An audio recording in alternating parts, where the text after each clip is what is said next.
भाजपची 25 उमेदवारांची पहिली यादी जाहीर झालेली आहे। सूत्रांची माहिती, पहिल्या यादीत मंत्र्यांपैकी 6 जणांची नावं वगळण्यात आली आहे। पहिल्या यादीत फडणवीस, चंद्रकांत पाटील यांचंही नाव असल्याचं कळतंय। फडणवीसांना नागपूर दक्षिण पश्चिम मधनं उमेदवारी अशी माहिती सध्या मिळतेय। तर भाजपनं एकूण 25 उमेदवारांची पहिली आपली यादी जाहीर केलेली आहे। सूत्रांकडून मिळालेली महत्त्वाची माहिती आहे। एकूण 25 नावांची यादी ही जाहीर झालेली आहे। आपले पहिले 25 उमेदवार हे जाहीर केलेत। मात्र आश्चर्याची बाब म्हणजे या यादीत मंत्र्यांपैकी 6 जणांची नावं मात्र वगळण्यात आलेली आहे। पहिल्या यादीत फडणवीस आणि चंद्रकांत पाटील यांचं मात्र नाव आहे, अशी ही सूत्रांची माहिती आहे। देवेंद्र फडणवीस यांचा मतदारसंघ नागपूर दक्षिण पश्चिम मधनं त्यांना उमेदवारी देण्यात आली असंही सूत्रांकडून कळतंय। तर कोथरूडमधूनच चंद्रकांत पाटील यांना उमेदवारी देण्यात आल्याचं सूत्रांकरवी कळतंय। तर सुभाष भामरे यांना धुळे ग्रामीण मधनं उमेदवारी देण्यात आलेली आहे, असंही सूत्रांकडून कळतंय। माजी खासदार असणाऱ्या सुभाष भामरे यांना धुळे ग्रामीण इथनं उमेदवारी देण्यात आलेली आहे। त्यामुळे अर्थातच काही तिकीटही कापण्यात आलेली आहे, काही मंत्र्यांना सुद्धा डच्चू देण्याचं काम करण्यात आलेलं आहे, असं सूत्रांकरवी कळतंय। भाजपच्या 25 उमेदवारांची पहिली यादी तयार असल्याची माहिती आता सूत्रांकडून समोर येते। या यादीमध्ये 6 सध्या मंत्रिपदी विराजमान असणाऱ्यांना मात्र डावलण्यात आलेलं आहे। देवेंद्र फडणवीस आणि त्यांचा जो मतदारसंघ आहे त्या नागपूर दक्षिण पश्चिम मधनं उमेदवार असतील, तर कोथरूडमधनं चंद्रकांत पाटील यांची उमेदवारी निश्चित असेल असं सूत्रांकरवी कळतंय। तर सुभाष भामरे यांना धुळे ग्रामीण मधनं उमेदवारी देण्यात आल्याची सूत्रांची माहिती आहे। एकूण 25 नावं जी आहेत ती टप्प्याटप्प्यात समोर येतील। सध्या पहिल्या 25 नावांची यादी ही तयार झाल्याची सूत्रांची माहिती आहे। आताची सगळ्यात महत्त्वाची बातमी समोर येतेय। यामध्ये मात्र सगळ्यात महत्त्वाची बाब ही की जे विद्यमान आहेत अशा विद्यमान उमेदवारांना आणि मंत्र्यांना सुद्धा वगळण्यात आलेलं आहे। तर विधानसभा 2024 साठीची आपण बघतोय जोरदार तयारी ही महायुतीकडनं सुद्धा करण्यात आली आहे। एकूण 25 नावांची यादी तयार करण्यात आलेली आहे। गेल्या वेळेचा जर आपण लेखाजोखा पाहिला तर भाजपच्या वतीनं 165 जागांवरती ते लढलेले होते आणि 105 जागा ते जिंकून आलेले होते। गेल्या वेळी उद्धव ठाकरे यांची शिवसेना आणि भारतीय जनता पक्ष असे एकत्रित युती आपण पाहिलेली होती। त्यामुळे 164 जागांवरती भाजपनं लढत दिली होती, त्यात 105 जागांवरती विजय मिळवलेला होता। तर यावेळेला आपण बघतोय आता 25 जागांसंदर्भात एक महत्त्वाची यादी समोर आली आहे। अधिक माहिती घेऊयात राहुल कुलकर्णी यांच्याकडनं। राहुल, काय अधिक माहिती?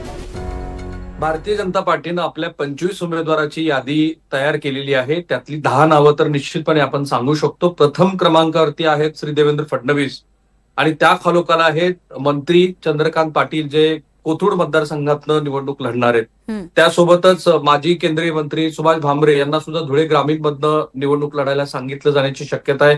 विजयकुमार गावित यांना सुद्धा या निवडणुकीमध्ये भारतीय जनता पार्टी आपला पक्षाचा उमेदवार म्हणून त्यांची निवड करू शकतं। सगळ्यात महत्वाचं प्रज्ञा ही जी एक साधारण नावं आपल्याला कळालेली आहेत, कारण आता बैठक सुरू आहे दिल्लीमध्ये। या बैठकीला श्री देवेंद्र अमित शहा, डिफेन्स मिनिस्टर राजनाथ सिंह, नितीन गडकरी आणि भाजपाचे प्रदेशाध्यक्ष श्री चंद्रशेखर बावनकुळे ही सगळी मंडळी उपस्थित आहेत। आपण या 10 नावांच्या संदर्भामध्ये भारतीय जनता पार्टीच्या वरिष्ठ नेत्यांच्या कडनं काही कन्फर्मेशन घ्यायचा प्रयत्न केला आणि त्यातनं सगळ्यात मोठी बातमी आता एनडीटीव्हीवरती आपण देतो ते म्हणजे पहिल्या 25 जणांच्या यादीमध्ये आता राज्य मंत्रिमंडळामध्ये असलेल्या 6 मंत्र्यांची नावं असणार नाहीत। आणि ही सगळ्यात मोठी यादी, ही सगळ्यात मोठी बातमी यासाठी आहे कारण जो पॅटर्न गुजरातमध्ये आपण बघायला मिळाला होता, जो पॅटर्न हरियाणामध्ये होता की जी एक स्थानिक आमदारांच्या विरोधातली अँटी इन्कम्बन्सी असते, ते अँटी इन्कम्बन्सी टाळण्याचा प्रयत्न भारतीय जनता पार्टी महाराष्ट्रामध्ये करते का? हा योगायोग नाहीये की श्री देवेंद्र फडणवीस यांनी त्यांचे जवळचे अत्यंत जवळचे सहकारी म्हणून जे ओळखले जातात गिरीश महाजन यांच्याबद्दलचं एक वक्तव्य केलेलं होतं। आणि म्हणून ही जी 25 जणांची यादी आहे त्यातल्या 10 जणांची जी नावं आता आपल्या स्क्रीनवरती, एनडीटीव्हीच्या स्क्रीनवरती महाराष्ट्रातले प्रेक्षक बघतायत, त्याला अनेक अर्थांनी महत्व आहे। भारतीय जनता पार्टी महाराष्ट्रामध्ये हरियाणाचा पॅटर्न, गुजरातचा पॅटर्न, मध्य प्रदेशचा पॅटर्न आणणार की नाही याबद्दल चर्चा सुरू होती। 2 मतप्रवाह होते। एक मतप्रवाह होता म्हणजे जे आमदार आहेत, जे मंत्री आहेत त्यांनाच पुन्हा तिकीट दिलं जाईल। दुसरा मतप्रवाह होता की हरियाणामध्ये जे यश भारतीय जनता पार्टीला मिळालेलं आहे, जे यश त्यांनी गुजरातमध्ये एक असा पॅटर्न सेट केला की फक्त मुख्यमंत्रीच नाही तर मंत्री आणि स्थानिक आमदार सुद्धा वगळायचे. तोच पॅटर्न महाराष्ट्रात असण्याची शक्यता आहे. पुन्हा एकदा अधिकृतपणे भारतीय जनता पार्टीनं ही यादी जरी घोषित केलेली नसली तरी पहिल्या यादीमध्ये आता जी नावं आम्हाला कळत आहेत त्याप्रमाणे प्रथम क्रमांकावरती श्री देवेंद्र फडणवीस यांचं नाव आहे. तेही नाव प्रथम क्रमांकावरती असणं फार महत्वाचं आहे. तो एक मेसेज आहे. काय मेसेज आहे तर जेव्हा लोकसभेची यादी घोषित झालेली होती तेव्हा श्री नितीन गडकरी यांचं नाव पहिल्या यादीमध्ये नव्हतं आणि त्याच्यावरती देश पातळीवरती खूप चर्चा झालेली होती. अर्थात देवेंद्र फडणवीस यांचं नाव या पहिल्या यादीमध्ये असणं साहजिकच होतं. प्रथम क्रमांकावरती देवेंद्र फडणवीस यांचं नाव आहे, दुसऱ्या क्रमांकावरती चंद्रकांत पाटील यांचं नाव आहे. ही सूत्राची माहिती आहे. पण माझ्या आकलनाप्रमाणे हरियाणाचा पॅटर्न जर भारतीय जनता पार्टी महाराष्ट्रामध्ये आणू इच्छित असेल तर त्याच्यामध्ये पहिल्या यादीमध्ये 25 पैकी 25 जणांच्या यादीमध्ये 6 जणांची नावं नसणं हा एक प्रकारचा मेसेज आहे की महाराष्ट्रामध्ये सुद्धा भारतीय जनता पार्टी कदाचित हरियाणाचा पॅटर्न लागू करेल. ही यादी लवकरच घोषित होईल, कदाचित आज घोषित होईल, उद्या घोषित होईल. पण यातली जी पहिली 10 नावं आहेत ती एनडीटीव्हीनं आपल्या सूत्राच्या माध्यमातून महाराष्ट्राच्या प्रेक्षकांना दाखवली. श्री देवेंद्र फडणवीस यांचं ज्या पद्धतीनं गेल्या 4-5 दिवसात त्यांच्या नावाभोवती जे कॅम्पेन सुरू होतं आणि ज्या बातम्या आल्या, ज्या खरं तर आता देवेंद्र फडणवीस यांनी पत्रकार परिषदेमध्ये असं म्हटलं की ही टेबल न्यूज आहे. पण देवेंद्र फडणवीस यांनी एक त्याग केला आणि त्या त्यागापोटी मुख्यमंत्री पद सोडून एकनाथ शिंदे यांच्याकडे मुख्यमंत्री पद द्यावं लागलं. आता जी काही देवेंद्र फडणवीस यांच्या नावाभोवती भारतीय जनता पार्टीनं आपली प्रचार मोहीम राबवलेली आहे त्याच्यामध्ये देवा भाऊ ही कॅम्पेन असेल, एक असा मनुष्य की जो बहुजनासाठी काम करतोय ती कॅम्पेन असेल, किंवा गेल्या 2-3 दिवसामध्ये वेगवेगळ्या वर्तमानपत्रामध्ये पहिल्या पानावरती देवेंद्र फडणवीस यांच्या नावाभोवतीच सगळ्या शासकीय योजनांना गुंफणं असेल तर त्याच रिफ्लेक्शन आता या यादीमध्ये दिसतं आहे. प्रथम क्रमांकावरती आहे देवेंद्र फडणवीस. पण सध्या माझ्या मते 6 मंत्र्यांची नावं वगळली जाणं, आपण ती सुद्धा बातमी थोड्याच वेळामध्ये ब्रेक करू की कोण ते 6 मंत्री आहेत की ज्यांना पहिल्या यादीमध्ये स्थान मिळालेलं नाहीये. अर्थात ही शक्यता आहे की दुसऱ्या यादीमध्ये त्यांचा समावेश केला जाईल. पण बघा, मंत्र्यांना जर पहिल्या यादीमध्ये स्थान मिळत नसेल तर हा एक प्रकारचा मेसेज आहे. आता आपण जी क्रमानं तू ती यादी वाचलीस तर आपण त्या नावाभोवती पण चर्चा करू, कारण विजय कुमार गावित हे पण नाराज आहेत अशी एक चर्चा सुरू होती मधल्या काळामध्ये. पण आता आपल्याकडे जी यादी येते आहे त्याप्रमाणे विजय कुमार गावित यांना सुद्धा संधी मिळते आहे, संजय सावकर यांना संधी मिळते आहे. कोथरूडमध्ये एक प्रकारचा चंद्रकांत पाटील यांनी ज्या पद्धतीनं काम सुरू केलेलं आहे, कारण साड्या वाटपाचा कार्यक्रम असेल, सकाळच्या पहाटेच्या वेळेला तरुणांचा संपर्क साधणं असेल, तर हे सगळं काम ते करत होते. तो चंद्रकांत पाटील यांच्या विरोधामध्ये 1-2 नावं होती. पण आता याही ठिकाणी चंद्रकांत पाटील यांनाच संधी मिळताना दिसते आहे. सो पहिल्या यादीत भामरे यांचं नाव असणं हे अनेक अर्थाने महत्वाचं आहे. ही 10 नावं आहेत की जी एनडीटीव्हीवरती तुम्ही एक्सक्लुझिव्ह बघत आहात, ज्यात देवेंद्र फडणवीस आणि चंद्रकांत पाटील यांचं असणं आणि 6 मंत्र्यांचं नसणं हा अनेक अर्थाने एक मोठा संदेश आहे. पण सगळ्यात महत्वाचं, आज जी पत्रकार परिषद पार पडली या पत्रकार परिषदेतनं स्वतः अजित पवार यांनी सुद्धा म्हटलेलं आहे की ही जी नावं आहेत ती मी आता खरं तर वाचून दाखवते. तुम्ही जसं म्हणालात की सुभाष भामरे यांना धुळे ग्रामीणमधनं उमेदवारी मिळेल असं कळतंय, शहाद्यातनं राजेश पाडवेंना उमेदवारी मिळेल असं कळतंय, तर नंदुरबारमधनं विजयकुमार गावित, धुळे शहरातनं अनुप अग्रवाल यांना उमेदवारी, तर सिंदखेड राजामधनं जयकुमार रावल यांची उमेदवारी निश्चित असल्याचं कळतंय. रावेरमधनं हरिभाऊ जावळे यांना उमेदवारी मिळेल, भुसावळमधनं संजय सावकारे आणि जळगाव शहरातनं सुरेश भोळे यांची नावं निश्चित असल्याची सूत्रांकडनं माहिती मिळते. राहुल, की या यादीमध्ये देवेंद्र फडणवीस यांची पूर्ण छाप आहे.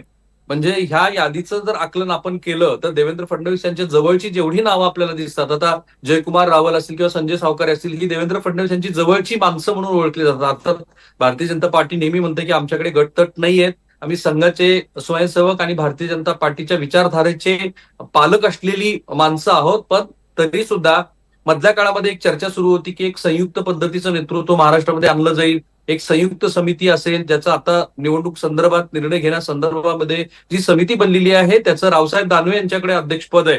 आणि मधल्या काळामध्ये किरीट सोमय्या सुद्धा नाराज झाले होते वगैरे. परंतु आता या पहिल्या यादीतली जर 10 नावं आपण बघितली तर ही 10 नावं सुद्धा पुन्हा दाखवत आहेत की देवेंद्र फडणवीस यांची या उमेदवार निवड प्रक्रियेतली असलेली वर्चस्वाची भूमिका ही दिसतेच आहे. या यादीमध्ये मी पुन्हा सांगतोय की ही जरी सूत्राची माहिती असली तरी जवळपास अशाच पद्धतीच्या उमेदवाऱ्या घोषित होणार आहेत प्रद्या. आणि पुन्हा तोच मुद्दा आहे की जर मंत्र्यांना पहिल्या यादीतनं वगळलं जाणार असेल तर जो भारतीय जनता पार्टीनं अंतर्गत सर्व्हे केला असं म्हणतात आणि ज्या उमेदवाराच्या विरोधामध्ये अँटी इन्कम्बन्सीचा फॅक्टर आहे असं म्हणतात त्या उमेदवारांना संधी मिळणार नाहीये का? साधारणपणे असं म्हटलं जातं आहे की एक 35 ते 40 असे उमेदवार आहेत की ज्या उमेदवारांच्या उमेदवारी म्हणजे जे आमदार आहेत की ज्यांच्या उमेदवारीवरती मोठा निर्णय पक्षाला घ्यावा लागेल, कदाचित त्यांना तिथनं दुसरा उमेदवार भारतीय जनता पार्टीच्या डोक्यामध्ये असावा. एक मध्ये 2 दिवसाची एक मोठी एक्सरसाइज झाली प्रज्ञा, ही बातमी इंडिया टीव्हीने ब्रेक केली होती की भारतीय जनता पार्टीनं लोकसभेमध्ये जो जो एक त्यांचा उमेदवार निवडीचा निकष होता तो विधानसभेला त्यांनी बदलला. प्रत्येक विधानसभा मतदारसंघामध्ये आपल्या पार्टीचे जे पदाधिकारी आहेत त्यांना 1, 2, 3 असा प्राधान्यक्रम द्यायला सांगितला होता. सलग 2 दिवस महाराष्ट्रामध्ये ही एक्सरसाइज झाली आणि त्या एक्सरसाइज मधनं काही ठिकाणी वाद पण झाले की हाच प्राधान्यक्रम असायला पाहिजे की नाही, चिठ्ठ्या पाठवल्या गेल्या होत्या वगैरे.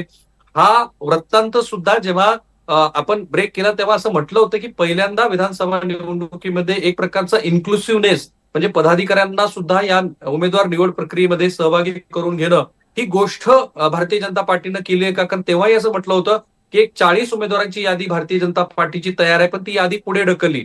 विजयादशमीचा मुहूर्त सांगितला गेला होता तो आता पुढे ढकलली. पण आता ही जी 25 उमेदवारांची यादी आपल्याकडे साधारणपणे आहे, ज्यातली 10 नावं तर आपण आपल्या स्क्रीनवरतीच दाखवत आहोत. ती यादी जर आपण सूत्र म्हणून अत्यंत विश्वासार्ह सूत्र म्हणून ते सांगतोय तर यातनं दिसतं असं आहे की पदाधिकाऱ्यांचा जो कौल आहे तो सुद्धा विचारात घेतला गेलेला आहे. ज्या आमदारांच्या विरोधामध्ये अँटी इन्कम्बन्सीचा फॅक्टर होता तोही विचारात घेतला गेलेला आहे आणि एक प्रकारे मंत्र्यांचा समावेश नसणं यातनं एक मेसेज द्यायचा प्रयत्न केला आहे. देवेंद्र फडणवीस यांचं महत्व पुन्हा होतच अर्थात भारतीय जनता पार्टीच्या महाराष्ट्र प्रदेश अंतर्गत, पण मधल्या काळामध्ये देवेंद्र फडणवीस यांच्याबद्दल पण अनेक चर्चा होत्या की ते आता दिल्लीला जाणार आहे, नोव्हेंबरमध्ये त्यांना राष्ट्रीय कार्यकारिणीत एक महत्वाचं पद दिलं जाईल. पण आता ह्या क्षणाला भारतीय जनता पार्टी पूर्णपणे देवेंद्र फडणवीस यांच्या नेतृत्वात त्यांनी ठरवलेल्या उमेदवारांच्या बरोबरच ही निवडणूक लढणार आहे. कोथरूड मधून चंद्रकांत पाटील यांची निवड पण फार इंटरेस्टिंग आहे. तर चंद्रकांत पाटील हे देवेंद्र फडणवीस यांच्या सरकारच्या काळामध्ये क्रमांक 2चे नेते म्हणून ओळखले जात होते. मराठा समाजाचे असल्यामुळे त्यांना एक पर्यायी नेतृत्व म्हणून पाहिलं जात होतं, परंतु मधल्या काळामध्ये त्यांचं महत्व हळूहळू कमी होताना दिसलं. मेधा कुलकर्णी यांची जी जागा चंद्रकांत पाटील यांना दिली होती, मेधा कुलकर्णी यांना सुद्धा राज्यसभेवरती स्थान देऊन एक प्रकारे त्यांचंही समाधान केलं गेलं आणि कोल्हापूरच्या ऐवजी पुण्यात आता कोथरूडमध्ये चंद्रकांत पाटील स्थिर होताना दिसत आहेत. त्यांना तिथे पुन्हा एकदा संधी मिळणार आहे. मला जे दिसतं आहे ते जळगाव मधून सुरेश भोळे यांची झालेली निवड, धुळे शहरातनं अनुप अग्रवाल यांना उमेदवारी मिळणं किंवा भामरे यांच्यासाठीचा प्राधान्यक्रम, विजयकुमार गावित यांच्यासाठीचा प्राधान्यक्रम आणि आपल्या स्क्रीनवरती जे सांगतोय की पहिल्या यादीत मंत्र्यापैकी 6 जणांची नावं वगळणं हा एका अर्थाने मोठा मेसेज आहे. याची आज दिवसभर चर्चा होत राहील की काय भारतीय जनता पार्टी हरियाणा सारखा पॅटर्न महाराष्ट्रामध्ये पण आणणार का? अनेक आमदारांची धाकधूक यातनं वाढणार. सगळ्यात महत्वाचं राहुल, या संदर्भात ज्या पद्धतीचा पॅटर्नचा तुम्ही उल्लेख करताय, हा पॅटर्न महाराष्ट्रात येत असताना त्याची अंमलबजावणी ही मित्रपक्षांना सुद्धा करावी लागणार का, असं एक प्रकारे आता सुतोवाच होत आहे. अधिक या संदर्भात बोलणार आहोत. रौनक कुकडे यांच्याकडे जातोय. रौनक, ज्या पद्धतीनं अजित पवार बोलत होते की ज्यांना मी तिकीट देणार नाही त्यांनी माझ्याकडनं पळ काढले किंवा ते दुसरीकडे चाललेले आहेत उमेदवारी मिळवण्यासाठी, हेच एक प्रकारचं पॅटर्न राबवण्याचा प्रकार आहे का की जे जिंकू शकतात अशांनाच उमेदवारी द्यायची, मग विद्यमान असले तरी सुद्धा त्यांना दूर करायचं? निश्चितपणे मुख्यतः जो सर्व्हे रिपोर्ट महायुतीच्या नेत्यांकडनं वेगवेगळ्या एजन्सींच्या माध्यमातून तयार करण्यात आलेला आहे त्याच्यावरच भर मुख्यतः या तिन्ही पक्षांकडनं दिला जातो आणि जी माहिती उपलब्ध होते ज्या पद्धतीचा उल्लेख राहुल यांनी देखील केला की जो निवडून येईल त्याला पहिला प्राधान्य, मग तो मुख्यतः सध्या विद्यमान आमदार असेल, मंत्री असेल, जर त्याच्या संदर्भातलं सर्व्हे रिपोर्ट महायुतीकडे खराब आला असेल तर निश्चितपणे या निवडणुकीमध्ये त्यांचं तिकीट जे आहे ते कापलं जाईल. त्यामुळे ज्या पद्धतीची माहिती सध्या NDTV मराठीकडे उपलब्ध झाली आहे त्यामध्ये पहिल्या 25 लोकांमध्ये अनेक लोकांचे जे प्रॉबेबल समजले जात होते असे अनेक लोकांचे नावं जे आहेत ते दिसत नाही आहे. त्यामुळे अनेक असे धक्के जे आहेत या निवडणुकीमध्ये महायुती देताना पाहायला मिळू शकते. मात्र एकच महत्त्वाचा यामध्ये निकष आहे की जो निवडून येणार त्यालाच ती जागा मिळणार. फार फॉर्म्युल्यामध्ये महायुतीचे नेते सध्या गुंतांना पाहायला मिळत नाही. आज देखील या संदर्भात प्रेस कॉन्फरन्समध्ये जेव्हा देवेंद्र फडणवीस किंवा अजित पवार यांना प्रश्न विचारण्यात आला होता तेव्हा त्यांनी यामध्ये स्पष्ट उत्तर दिलं आहे की अंतिम टप्प्यात आमची चर्चा सुरू आहे, 1-2 दिवसातच या संदर्भातला निर्णय घेता येईल, मात्र आकड्यांमध्ये फार रमू नका, जो निवडून येईल त्यालाच आम्ही तिकीट देणार आहोत. आणि मुख्यतः ही जी बातमी राहुल कुलकर्णी यांनी NDTV मराठीच्या दर्शकांपर्यंत पोहोचवली आहे ती महत्त्वाची आहे. आज दिल्लीमध्ये महत्त्वाची भाजपची बैठक होणार आणि या स्क्रीनिंग कमिटीच्या बैठकीमध्ये जवळपास जी माहिती उपलब्ध होते आहे 120 च्या जवळपास नावांवर शिक्कामोर्तब होऊन उद्या किंवा परवामध्ये पहिली यादी भाजप प्रसिद्ध करण्याच्या परिस्थितीमध्ये आहे. त्याच्यामुळे महत्त्वाची बैठक आज दिल्लीमध्ये पार पडणार आणि उद्या जेव्हा हरियाणामध्ये मुख्यमंत्री पदाची शपथ तिथले मुख्यमंत्री घेतील त्यानंतर दिल्लीमध्ये देखील NDAच्या महत्त्वाच्या नेत्यांची बैठक पार पडणार आहे. त्यामध्ये अजित पवारांची उपस्थिती असेल, मुख्यमंत्री एकनाथ शिंदे हे देखील दिल्लीला चालले आहेत आणि देवेंद्र फडणवीस असतीलच. त्यामुळे उद्याचा दिवस महायुती संदर्भात डिसिजन मेकिंग संदर्भात महत्त्वाचा असणार आहे. प्रज्ञा.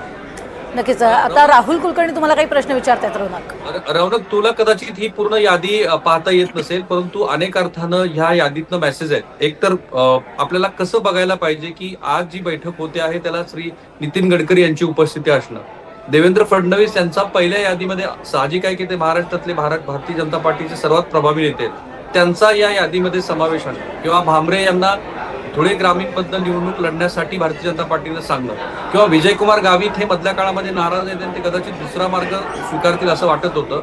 सो असं दिसतंय का की भारतीय जनता पार्टीच्या उमेदवार निश्चितीमध्ये देवेंद्र फडणवीस यांचं पूर्ण वर्चस्व असणार आहे आणि ज्यांची नावं आता आपण चालवतो जसं संजय सावकारे यांना पण संधी मिळते, चंद्रकांत पाटलांना संधी मिळते आहे, काय विश्लेषण करायला हवं या यादीवरती, आपल्याला काय वाटतंय?